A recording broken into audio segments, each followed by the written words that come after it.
Hi friends, welcome back to our channel Vaishnavi Vinodkumar. இன்னைக்கு வந்து நாங்க ஸ்ப்ளாஷ் பேடுக்கு தான் வந்திருக்கோம். ஏன்னா கனடால அஃபிஷியலா சம்மர் ஸ்டார்ட் ஆயிடுச்சு. இன்னைக்கு தான் வந்து ஸ்டார்ட் ஆகி ஃபர்ஸ்ட் டே. நேற்று வரைக்கும் ஓரளவு ஓகேவா தான் இருந்தது. இன்னைக்கு ஹீட் வார்னிங் கொடுத்துட்டாங்க. ஆக்சுவல் பார்த்தீங்கன்னா 34 டிகிரி ஃபீல்ஸ் லைக் 38 டிகிரிங்க. ரொம்ப ஹீட்டாக இருக்குது. சென்னையிலவே வந்து நம்மளால் பொறுக்க முடியலன்றாங்க. இங்கே வந்து அதை விட பயங்கரமாக இருக்குது. அதனால தான் சரி ஃபஸ்ட்டு பசங்களை ஸ்ப்ளாஷ் பேடில் விட்டுலாம், மற்ற எங்கேயும் வெளில போக முடியாது. அதனால் அங்கே போய்ட்டு அவங்க என்ஜாய் பண்ணட்டும். அதுதான் இன்றைக்கி நீங்கள் வீடியோவில் பார்க்க போகிறீங்க. வாங்க ஸ்ட்ரெயிட்டாக வீடியோக்குள்ள போகலாம்.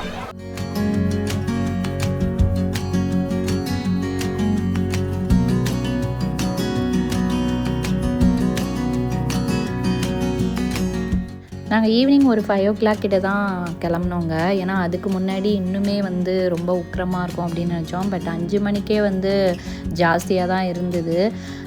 7 மணிக்கிட்ட போயிருக்கலாம் அப்படின்ற மாதிரி நாங்கள் அங்கே போனோன்னே தான் ஃபீல் பண்ணோம். ஏன்னா செம்ம வெயிலுங்க. கனடாவில் இந்த மாதிரி வெயில் இது வரைக்கும் நாங்கள் பார்த்ததே கிடையாது. நான் இப்போ பேசிகிட்ருக்கிற மண்டே பார்த்திங்கன்னா ஆக்சுவல் வந்து 38 டிகிரி ஃபீல்ஸ் லைக் அதுக்கு மேலே இருக்கும்னு நினைக்கிறேன். 40 டிகிரி வந்துட்டு நினைக்கிறேன். ஏன்னா எங்களால் வந்து அதை ஃபீல் பண்ண முடியுது. வெளியிலலாம் வந்து அப்படியே அனல் காற்று அடிக்குது. நம்ம இந்தியாவிலையுமே இந்த அளவுக்கு தான் டெம்ப்ரேச்சர் இப்போ இருக்கும். பட் இந்தியாவில் இருக்கிறதும் இதுவும் ஒன்றும் இல்லைங்க. இங்கே 30க்கு மேலே போனாலே வந்து ரொம்ப ஜாஸ்தி. யூவி இது வந்து ரொம்ப அதிகமாக இருக்கும் கம்பேரிட்டிவ்லி அங்கேயோட இங்கே.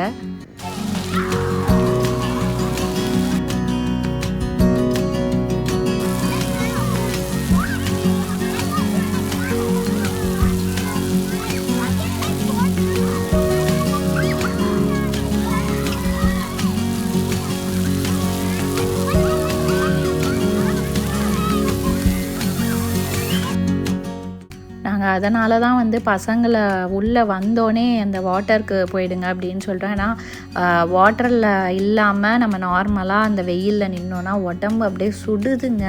அவங்க வாட்டரில் இருந்த வரைக்குமே வந்து அவங்களுக்கு வெயில் தெரிஞ்சிருக்க வாய்ப்பு இல்லை. ஏன்னா வந்து அந்த சில்னஸ் வந்து இருந்துகிட்டே இருந்திருக்கும். அதனால் அவங்க ஃபுல்லாக அங்கே இருந்த வரைக்கும் தண்ணியிலே தான் நிற்கிற மாதிரி நாங்கள் பார்த்துக்கிட்டோம்.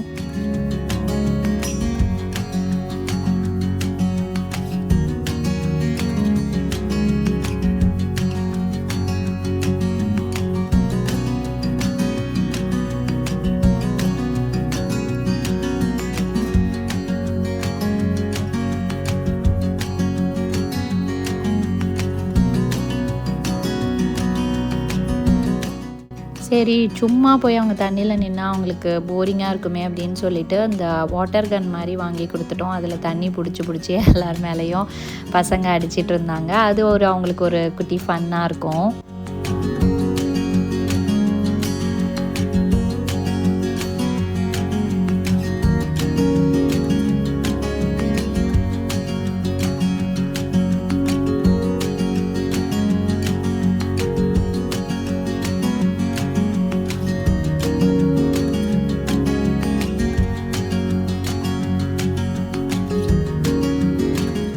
ஆக்சுவலாக உட்காந்துருக்கிற எங்களுக்கு வெயிலோட தாக்கம் ரொம்பவே அதிகமாக இருந்துச்சு. சரின்னு சொல்லிட்டு சில்லுன்னு ஒரு ஜூஸ் வாங்கி குடிச்சிட்டு இருந்தோங்க. சுத்தமாக முடியல. நான் உட்காந்துருக்கிற ரியாக்ஷன் பார்த்தாலே உங்களுக்கு தெரியும். அப்படியே வேர்த்து ஊற்றிட்டு இருந்துச்சு.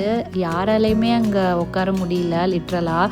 நாங்களே ஆக்சுவலாக வந்திருக்கக்கூடாது அந்த மாதிரி தான் ஃபீல் பண்ணோம். ஏன்னா வந்து வெயில் ரொம்பவே ஜாஸ்தி. இதில் வந்து நம்ம வெளியில் இருக்கிறது வந்து அந்தளவுக்கு சேஃப் கிடையாது. ஹீட் ஸ்ட்ரோக் வர்றதுக்கெல்லாம் வந்து வாய்ப்புகள் இருக்குது. அதனால் நாங்கள் ஒரு 1 hour இருந்துட்டு அங்கேருந்து ட்ரெஸ் சேஞ்ச் பண்ணிவிட்டு கிளம்பிட்டோம்.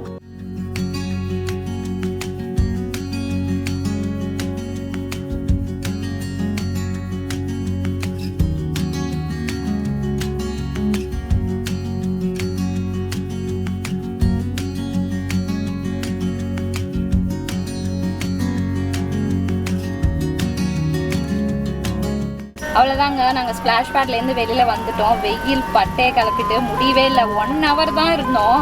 அதுக்கே பசங்கள்லாம் டேன் ஆகி அப்படியே கருத்துட்டாங்க. நல்லாவே கருத்துட்டாங்க.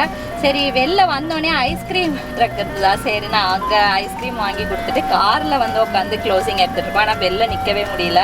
இது ஒரு குட்டி வீடியோ தான். நீங்கள் என்ஜாய் பண்ணியிருப்பீங்கன்னு நினைக்கிறேன். இதே மாதிரி ஒரு வீடியோவில் உங்கள் எல்லாரையும் மீட் பண்ணுறேன். அது வரையும் தமிழ் போல் வாழ்க.